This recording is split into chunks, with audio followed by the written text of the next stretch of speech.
Da ni'n edrych ymlaen yn eiddgar I groesawu disgyblion blwyddyn 7 yn ôl i'r ysgol ar y 3 o Fedi.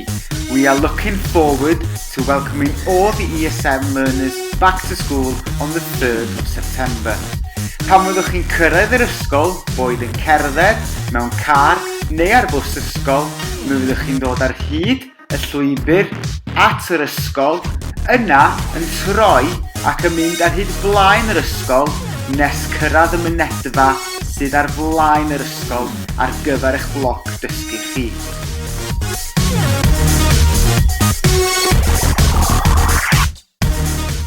When you will arrive at school, if that is by walking in a car or by bus, you will follow the path up to the school, then you will turn right along the front of the school building. You will follow the path until you come to the door at the front of the building that will be part of your teaching block.